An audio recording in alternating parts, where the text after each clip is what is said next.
Missing case. Madhya Pradesh में एक परिवार के रहस्यमयी तरीके से गायब होने की दिल दहला देने वाली दास्तान। आज की कहानी ऐसी है जिस पर आप चाह कर भी यकीन नहीं कर पाएंगे, मगर ये कहानी पूरी तरह सच्ची है। मूल रूप से मध्य प्रदेश के खंडवा में रहने वाला एक परिवार अच्छी जिंदगी की तलाश में देवास आ जाता है और यहाँ पर आकर खूब मेहनत करता है। जिंदगी में सब कुछ काफी अच्छा चल रहा होता है, लेकिन एक दिन अचानक से 5 लोगों का पूरा परिवार गायब हो जाता है। काफी दिनों तक जांच चलती रहती है, लेकिन पता ही नहीं चलता कि इन्हें जमीन निगल गई या फिर आसमान खा गया। जांच में सैकड़ों पुलिसकर्मी लगते हैं, तब जाकर एक हिला देने वाली सच्चाई से पर्दा उठता है। जांच के दौरान एक ऐसा खुलासा होता है जिसे सुनकर हर किसी के पैरों तले जमीन खिसक जाती है। सच्चाई जानकर आपका भी कलेजा दहल जाएगा। तो कास्ते परिवार की पूरी कहानी क्या है, कास्ते परिवार के सदस्यों के साथ क्या हुआ था, इसके पीछे किसका हाथ था, जानते हैं विस्तार से सब कुछ इस वीडियो में। कहानी को शुरू करें इससे पहले अगर आपने अभी तक मेरे इस चैनल को सब्सक्राइब नहीं किया तो सबसे पहले चैनल को सब्सक्राइब कर लें। तो चलिए दोस्तों, कहानी को शुरू करते हैं। ये पूरी कहानी है गणपत कास्ते और उनके परिवार की। कुछ समय पहले गणपत कास्ते अपने परिवार के साथ साल 2015 में मध्य प्रदेश के खंडवा से देवास आ जाते हैं, क्योंकि इस समय उनकी आर्थिक स्थिति ठीक नहीं थी। यहाँ आकर भी उनकी पारिवारिक आर्थिक स्थिति में कोई खास फर्क नहीं पड़ा। इसीलिए वो अपनी बड़ी बेटी भारती और बेटे संतोष के साथ पीथमपुर में जाकर रहने लगे और वहीं पर काम करने लगे ताकि परिवार की आर्थिक स्थिति में सुधार आ जाए। देवास में गणपत की पत्नी ममता अपनी 2 बेटियों के साथ रहती थी। कहने को एक पूरा परिवार 2 अलग अलग जगह जरूर रह रहा था, लेकिन दिन में जब तक भारती अपनी माँ और बहनों का हालचाल नहीं पूछ लेती, उसका दिन नहीं गुजरता था। अपनी माँ और बहनों से बात करना भारती की दिनचर्या का सबसे महत्वपूर्ण काम था और 13 मई 2021 को भारती अपनी माँ और बहनों से बात करने के लिए उन्हें फ़ोन लगाती है। करीब 20 सेकंड तक रिंग बजती रही, लेकिन माँ ममता ने उस दिन कॉल रिसीव नहीं किया। जब ममता ने फ़ोन नहीं उठाया तो परेशान होकर भारती ने अपनी छोटी बहन रूपाली को फ़ोन किया। उस रोज़ रूपाली ने भी कॉल रिसीव नहीं किया था। माँ और बहनों के फ़ोन नहीं उठाने पर भारती काफ़ी परेशान हो गई। 1 या 2 दिन नहीं बल्कि पूरे 5 दिन तक उसने लगातार अपने परिवार से कांटेक्ट करने की कोशिश की, मगर सामने से कोई जवाब नहीं मिला। आखिरकार परेशान होकर भारती अपने बड़े भाई संतोष के साथ देवास आ गई। भारती जब अपने घर देवास पहुंची तो उसे अपने घर पर ताला लगा मिला। जब भारती ने अपने आस पड़ोस के लोगों से पूछताछ की तो सभी लोगों का यही कहना था कि 13 मई के बाद उन्होंने उसके परिवार के किसी सदस्य को नहीं देखा। ये सुनकर दोनों भाई बहन की परेशानियां और बढ़ गई। उसी दिन यानी कि 19 मई 2021 को दोनों भाई बहन स्थानीय थाने पहुंचे, जहां पर उन्होंने 5 लोगों की गुमशुदगी की रिपोर्ट दर्ज करवाई। एक ही परिवार के 5 लोगों के गायब होने से पुलिस महकमे में भी हड़कंप मच गया था। पुलिस ने इस मामले को काफी गंभीरता से लिया। ममता, रूपाली, पवन, पूजा और दिव्या की गुमशुदगी दर्ज कर ली। पवन और पूजा रूपाली की मौसी के बच्चे थे और उन दिनों गर्मी की छुट्टियां मनाने के लिए रूपाली के घर आए थे। पुलिस अभी ये समझने की कोशिश कर ही रही थी कि अचानक से सभी लोग कहां चले गए। तभी पुलिस को एक चौंका देने वाली जानकारी हाथ लगती है और वो ये थी कि गायब हुए 5 लोगों में सिर्फ रूपाली का फोन ही ऑन था और लगातार उसकी लोकेशन बदल रही थी। साथ ही बार बार उसके नंबर से भारती के फोन पर लगातार मैसेज भी आ रहे थे कि वह सही सलामत है और उसे ढूंढने की कोशिश ना करे। मगर ताज्जुब की बात तो ये थी कि वह मैसेज द्वारा तो बात कर रही थी, लेकिन किसी का भी कॉल रिसीव नहीं कर रही थी। इसी बीच जब पवन और दिव्या की मां को ये पता चला कि उनके बच्चे लापता है तो तो वह भी सीधा देवास पहुंच गई और थाने जाकर रूपाली पर अपने बच्चों के अपहरण का इल्जाम लगाने लगी। उनका कहना था कि रूपाली का चाल चलन ठीक नहीं है और उसी ने उसके बच्चों को अगवा किया है।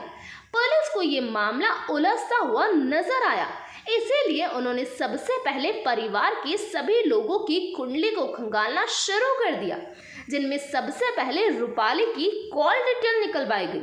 इस कॉल डिटेल से ये पता चला कि रूपाली कई लड़कों से बातें करती थी और उन लड़कों में एक लड़का उसके पड़ोस का सुरेंद्र था, जो कि उसके भाई संतोष का दोस्त है। पुलिस ने अपनी जांच की दिशा को रूपाली की तरफ आगे बढ़ाया तो इस घटना में कई सारे चौंकाने वाले खुलासे हुए। सबसे बड़ा और चौंकाने वाला खुलासा ये था कि रूपाली अपने परिवार को बिना बताए हरदा में एक मकान किराए पर लेकर सुरेंद्र के साथ लिव इन रिलेशन में रहती थी और आस पड़ोस के लोगों को उसने सुरेंद्र को अपने पति के रूप में बताया था। इसके साथ ये भी पता चला कि रूपाली का न केवल सुरेंद्र बल्कि कई और लोगों के साथ अवैध संबंध था, क्योंकि आस पड़ोस के लोगों ने कई लड़कों को उसके कमरे पर आते जाते देखा था। वह रूपाली के बारे में इतने इन्फॉर्मेशन मिलने के बाद पुलिस भी समझ चुकी थी कि इस केस का डायरेक्ट या फिर इनडायरेक्ट कनेक्शन रूपाली से ही है। पुलिस को इस केस में सबसे अहम भूमिका रूपाली की लगी, मगर अब तक पुलिस उसे पकड़ नहीं पाई थी। समय बीतता जा रहा था, लेकिन पुलिस के हाथ कोई ठोस सबूत नहीं लग पाया। हालांकि इससे पहले पुलिस ने सुरेंद्र को कई बार थाने बुलाकर उससे पूछताछ की थी, लेकिन उससे भी कोई ठोस जानकारी हाथ नहीं लगी, सिवाय इसके कि वह रूपाली से प्यार करता है। इस घटना को 40 दिन बीत चुके थे और अब ये मामला तूल पकड़ चुका था। दलित जाति के लोग प्रदर्शन करने सड़क पर उतर आए थे। तब जाकर पुलिस ने अपनी जांच के दायरे को आगे बढ़ाया तो मालूम हुआ कि 13 मई 2021 को ममता, रूपाली, दिव्या के अलावा पूजा और पवन को भी शाम तक नेमावार में ही देखा गया था। इसके साथ ही चौंकाने वाली जानकारी ये थी कि 13 मई 2021 की शाम के समय रूपाली सुरेंद्र के साथ नर्मदा नदी में नाव में बैठे हुए भी नजर आई थी। इन सभी बातों से पुलिस को ऐसा लग रहा था कि हो ना हो रूपाली और सुरेंद्र ने मिलकर ही रूपाली के परिवार को गायब किया है। इसीलिए अब पुलिस ने सुरेंद्र के बारे में हर स्तर की जानकारी जुटाने की कोशिश की। तब एक दिन सुरेंद्र के बारे में एक नई जानकारी हाथ लगी और ये जानकारी सोशल मीडिया से मिली थी। दरअसल इस घटना से 2 महीने पहले सुरेंद्र ने अपने मंगेतर की फोटो अपने इंस्टाग्राम अकाउंट पर पोस्ट की थी, जिस पर रूपाली ने आपत्तिजनक कमेंट किए थे। इस बात से ये बात साफ थी कि सुरेंद्र और रूपाली के संबंध टूट गए थे। इधर जैसे जैसे इस केस की जांच आगे बढ़ रही थी, वैसे वैसे फोन पर रूपाली के नंबर से भारती और संतोष को मैसेज लगातार ज्यादा आने लगे थे, जिसके बाद पुलिस ने रूपाली के नंबर की लोकेशन का पता लगाया तो लोकेशन चोरल डैम इलाके की थी। चोरल डैम नेमावार से काफी नजदीक है। पुलिस को ये मामला गहरी साजिश में उलझा हुआ नजर आया। पुलिस ने संदेह के आधार पर सुरेंद्र के खेतों में काम करने वाले 2 लोगों को थाने बुलवाया और उनसे पूछताछ की तो पूछताछ के दौरान सुरेंद्र के 2 करीबी लोग विवेक और राकेश के बारे में जानकारी मिली, जिसके बाद उन दोनों को थाने लाया गया और उनसे सख्ती से पूछताछ की तो इस पूरे घटनाक्रम का चौंकाने वाला खुलासा हो गया। पूछताछ के बाद नेमावार थाने की पुलिस सुरेंद्र के खेतों में जेसीबी के साथ पहुंची और सुरेंद्र के खेत की खुदाई करवाई। इस खुदाई में पूरा नेमावार गांव मौजूद था। खुदाई से जैसे जैसे बड़े गड्ढे से मिट्टी निकलती गई, वैसे वैसे अपराधियों का कृत्य सामने आता चला गया और कुछ ही देर में जो मंजर सामने आया उससे सबकी रूह कांप उठी। खेत में से एक के बाद एक करके सड़े गले 5 लाशों के कंकाल निकाले गए और ये कंकाल ममता, रूपाली, दिव्या, पवन और पूजा के थे। पुलिस को रूपाली के कंकाल को देखकर हैरानी हुई थी, क्योंकि उन्होंने तो रूपाली को ही मुख्य आरोपी मान लिया था। लाशों को निकलने के बाद आरोपी सुरेंद्र को गिरफ्तार कर लिया गया और उससे पूछताछ की तो पूछताछ में जो कहानी सामने आई वो और भी हैरान करने वाली थी। दरअसल सुरेंद्र रूपाली के पड़ोस में ही रहता था और उसके भाई संतोष से उसकी दोस्ती थी।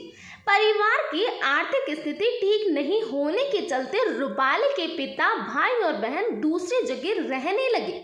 इसीलिए संतोष ने उसके दोस्त सुरेंद्र को उसके परिवार का ध्यान रखने को कहा। सुरेंद्र का रूपाली के घर पर रोज रोज आने जाने के कारण रूपाली और सुरेंद्र की नजदीकियां बढ़ गई, जिसका हाल ये हुआ कि दोनों को एक दूसरे से प्यार हो गया।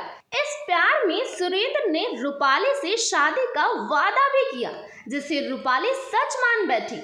मगर नेमावार में रूपाली और सुरेंद्र का मिलना मुश्किल था, इसीलिए रूपाली ने हरदा में जॉब ज्वाइन की और वहीं पर एक कमरा किराए पर लेकर रहने लगी। रूपाली ने सुरेंद्र को अपना पति बताया, लेकिन सुरेंद्र के अलावा भी रूपाली के पास और लड़के आते थे। इस बात की जानकारी सुरेंद्र को बखूबी थी, लेकिन वो सिर्फ रूपाली के साथ शारीरिक सुख के लिए था। मगर रूपाली को सुरेंद्र से शादी करनी थी, क्योंकि उसके परिवार के पास काफी पैसा था। जब सुरेंद्र ने अपने मंगेतर की फोटो इंस्टाग्राम अकाउंट पर पोस्ट की तो इस बात से रूपाली भड़क गई। उसने सुरेंद्र को धमकी दी कि वो उसे और उसके परिवार को बदनाम कर देगी, इसीलिए उसके लिए अच्छा यही होगा कि वो उससे शादी कर ले। उसके द्वारा दी गई धमकियों से सुरेंद्र को लग गया कि वह अपनी बात मनवाने के लिए किसी भी हद तक जा सकती है, इसीलिए उसने उसे खत्म कर देने का फैसला कर लिया। उसने अपनी योजना में दोस्त विवेक तिवारी के अलावा छोटे भाई वीरेंद्र, राजकुमार, मनोज, करण व राकेश को भी शामिल कर लिया। सुरेंद्र ने अपने खेत में ट्रांसफार्मर लगाने के नाम पर गहरा खड्डा करवा लिया। इसके बाद योजना के अनुसार उसने 13 मई 2021 को रूपाली को शाम के समय फोन करके खेत बुलाया। वह खुशी खुशी अपनी गाड़ी लेकर खेत पर आ गई। उस समय तक सुरेंद्र और उसके साथी शराब के नशे में चूर हो गए थे। रूपाली ने आते ही शादी की बात शुरू कर दी तो सुरेंद्र ने उसे उसी समय अपने साथ सुहाग रात मनाने की जिद की। रूपाली ने सबके सामने ऐसा करने से मना किया तो सुरेंद्र ने जबरदस्ती सबके सामने उसके साथ संबंध बनाए और जब वह उठकर अपने कपड़े पहनने लगी तभी सुरेंद्र ने उसका गला दबा दिया। इसके बाद उन सभी ने लोहे की रोड से पीट कर उसकी हत्या कर दी, फिर शव गड्ढे में डाल दिया। रूपाली और सुरेंद्र के संबंधों के बारे में उसकी मां ममता व बहन दिव्या सब कुछ जानती थी, इसीलिए उनमें से एक व्यक्ति रूपाली के घर जाकर उसकी मां और बहन को शादी की बात करने के नाम पर खेत ले आया, जहां उन्होंने उन दोनों की भी हत्या कर दी। सुरेंद्र को ये पता चला कि रूपाली के घर पर उसकी मौसी के बच्चे भी आए हुए हैं। दोनों पुलिस को पूरी कहानी बता सकते थे, इसीलिए मौसी के दोनों बच्चों को खेत पर इस बहाने से बुलाया गया कि खेत पर उन्हें उनकी मौसी बुला रही है। बच्चे खेत पर गए तो उनकी हत्या करके लाश को गड्ढे में दफन कर दिया गया। गड्ढे को नमक, यूरिया व मिट्टी डालकर भर दिया गया। धीरे धीरे घटना को 1.5 माह से अधिक समय बीत जाने पर भी जब पुलिस के हाथ कुछ भी नहीं लगा तब सुरेंद्र और उसके साथियों को भरोसा हो गया कि अब पुलिस उन तक नहीं पहुंच पाएगी। लेकिन देर सवेर आरोपी पकड़े गए। तो ये था पूरा मामला। इस घटना के बारे में आपका क्या कहना है प्लीज़ कमेंट बॉक्स में बताइए। तो आज के लिए इतना ही। Thank you.